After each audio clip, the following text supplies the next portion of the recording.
My name is Samantha Gambling. I live in this tiny house. I'm in the middle of the forest, and it's wonderful.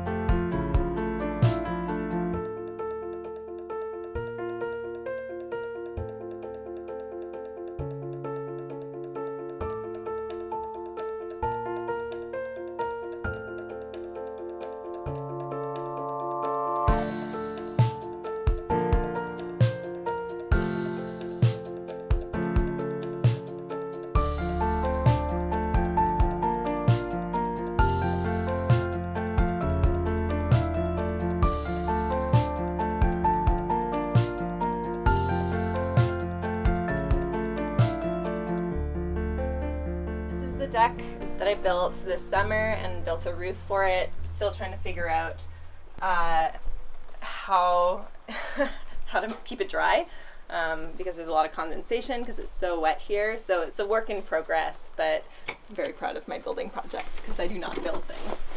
This is the house. Come on. So this is actually my side door. I have two entrances. So the front door is on that side, but this is a nice kind of entrance to the deck. It's basically what you see is what you get. This is my kitchen area, pantry. There's some storage for more food stuff down there. I have a bar fridge, which is one of the hardest parts, I think, of living in a tiny house, is not having storage for food because I cook a lot. So if I were to do it again, I would probably get a full-sized or at least an apartment-sized fridge. But I love my big sink, and the 3-burner stove is perfect. It's an RV stove. And then I have a hood fan and yeah, all the fixins. My bathroom is at the back here. I have a urine diverting composting toilet. So it separates the urine and the solids. The urine then goes down a perforated pipe into the ground because it's basically just nitrogen, so good for the soil, so long as it's not contaminated. And then the solids go up through a conveyor belt. The manual pump here sends solids up the conveyor belt into my lovingly named poop box outside. And that has red wriggler worms in it, so it starts a decomposition process, and then eventually I'll hot compost it and turn it into soil. I also have a shower, just a basic shower in here, and sink, and it does the trick. My living room area, this is storage and this is storage, so the wheel wells are underneath here, but it gives enough storage for like hoses, electrical cords, little bits and pieces, my camping stuff. And my workspace back there, my closet, library. My loft is up at the top, that's where I sleep, and have some storage back there for clothes as well. Some of the favorite pieces in here, I guess, one of them is this light fixture.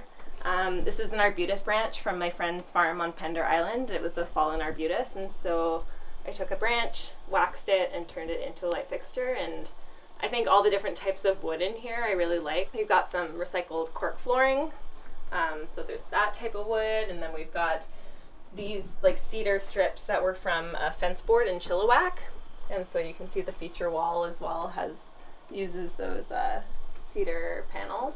Keeping it simple with the white drywall walls, which I do not recommend because they crack. I have two heaters, space heaters, one here and one up in the loft. They each heat about 150 square feet or so. So it does the trick for the most part. When it's really cold here, I have an additional space heater, which I keep on in the daytime. But at night in the loft, it gets pretty warm up there. So far so good. Electricity, I have a plug into we have like power and water hookups, so we get water from a well on the farm, and then we also get power. He's supplied power to all the homes on the property. The water has been the hardest part because it's very high in iron, as I was saying, so it's got lots of like sediment in it, so it comes out a little bit red in the sink. So it took a while to get that filtration process set up, both at the farm scale and also at the house scale. I didn't build this myself, but I had a lot of say into the design and the building materials, and some principles that I wanted to make sure were incorporated in here. So for instance, some of the cedar siding that's on the side of the house, I had taken off from a house that was going to be demolished in North Van. So I got my friends, we tore off the cedar siding with permission from the homeowner, and then we flipped it around and put it back on this house. So things like that, and like the cork flooring I got myself. The actual trailer I bought off of a urban farmer in Richmond. There's a lot of benefits to living this lifestyle. Firstly, I own my own house, which is unheard of, I think, and I'm not in any debt. That's unheard of in this region especially. So I think that's gives me kind of a sense of security, especially in the type of work that I do, because I'm a contractor for various nonprofits, and so that doesn't necessarily guarantee a stable or high-paying income. So to have kind of my own place to come home to, where I know I'm like have a say over whether or not I'm living in it, I'm not rent evicted or whatever. Just provides that sense of security. It's wonderful living like amongst community as well. I think that's been the best part of this specific situation, is having multiple neighbors who are all like around my age, all like caring about the same type of thing and working together to build a community has been really great. I think like it aligns with a lot of my environmental philosophies and goals to live a little bit lighter on the land. Philosophically, I have trouble kind of owning land, considering we're on unceded territories, and I don't know, just perpetuating that colonialism. I'm sure this is perpetuating it in a way as well, but being a little bit more mindful as to my relationship with the land, both in terms of like how I'm living on it. I have to be very careful about what I put down my sink, because I know that it's going just right over there through a gray water filtration system that I made. So it's just, you have to be very conscious about how you live and what you bring into your house, what you take out. We don't have any garbage or recycling on the property, so I have to bring it all out, and it just makes me a little bit more aware of what I'm consuming and producing on a day-to-day. On the flip side of that, what are some challenges that you face in this type of lifestyle? I think the biggest challenge is both a challenge and a blessing, is location, because I work in the Vancouver area and that's my community. So, or that was my community anyways, and it's hard to, I guess, adapt to not being able to bike around wherever I want, whenever I want, like go to yoga, just take 15 minutes out of my day, and like now it's an hour venture for me to like go anywhere and do anything. So that's been the hardest part, is location. It's also been the most amazing part, because I'm in the middle of the forest and there's so many other lessons there. That's actually been the hardest part, is just like coordinating and having a cat and needing to coordinate cat sitters and house sitters, which is I know, Fig, you're so much work. There's been small little challenges, like trying to figure out how to stop my hoses from freezing, which has not been, insurmountable. I was able to fix it, but it's always kind of learning along the way as to how to live in this comfortably, what exactly you need, and what is a luxury. Well, I never owned my own house, so I never accumulated all the stuff that goes along with that. So I've always lived from room to room, and even in spaces where I lived by myself, they were no bigger than this. It feels really good not to have more than I use or more than I need. I also have a relatively large tiny house, so maybe that helps. Like my closet is a normal size closet. Would you recommend this lifestyle, and what type of person would you recommend it to? Anyone who's open and curious to other ways of being. Not that this is very different from our current society. I don't think I'm like extreme by any means, but just taking steps to figure out what exactly you need, how you're living on the land, just other ways of, I guess, people who are interested in experimenting. What was it for you that got you interested in doing something like this in the first place? I just finished my master's at UBC, I knew that I wanted to work in nonprofit, and I knew that I didn't want to work a 9 to 5 Monday to Friday, so being in the rat race was not an option for me. So I was just trying to explore, like, what are other ways for me to have a stable home and feel like I have a safe space to return to, where I'm a part of my community that doesn't require me to be unhappy in my day-to-day trying to make ends meet so that I can stay in that place.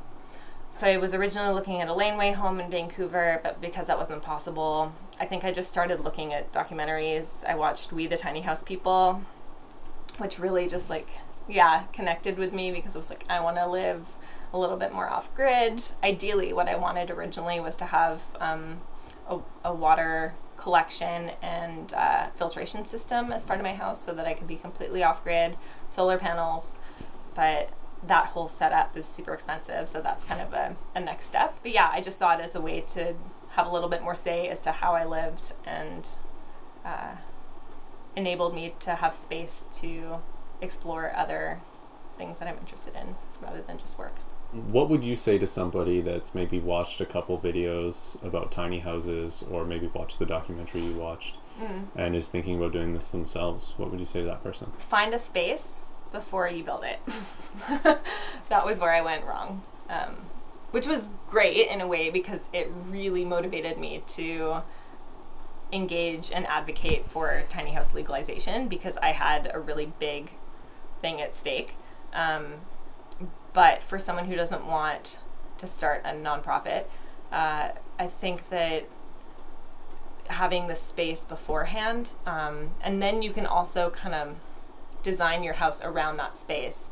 So even though it's mobile, you can say, okay, I know that this is going to be facing the south, so I want to have, this type of windows, which allows the best light in, or, I know the hose is going to be over there, so I can orient my piping to meet that. So it just gives you a little bit more say as to how you want to design it, and a little bit more security.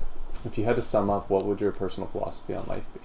I have a bit of a spiritual practice where I'm trying to remind myself to relax, to be curious and be kind, which are like the 3 principles that Tara Brach talks about. I really love her. It's all about like exploring what suits you best and what fulfills you, right? So for me, finding this space where it would give me time and security to explore like a deeper connection to my community, to the land, to myself. That, I think, was what this was about, what this is about. It's a continuing journey and process. If anybody wants to follow your journey, is there a place that you'd like to send them? No, I don't have my own blog anymore, but I would say go to the BC Tiny House Collective. It's not my personal journey, but it's a network of people who are working towards advocating for the legalization of tiny homes.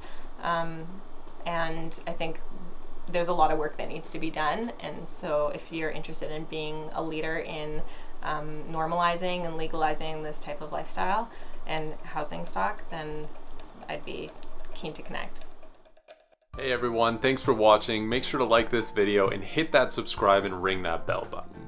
The soundtrack to this video was actually made by Alex O'Connor, and you can check him out on YouTube at Sound of Alex, and the link to that is in the description below. Right now, a playlist is popping up where you can actually continue watching on this channel all the alternative dwellings that I've had the pleasure of going and documenting. As well as I'd highly recommend you guys go check out my van build that I'm doing on my vlog channel, and the link to that is in the description as well. So thank you all for watching, and stay tuned, because every single Monday I upload a video here on this channel of another alternative dwelling at 7:30 a.m. Pacific Standard Time. So I'll see you guys then.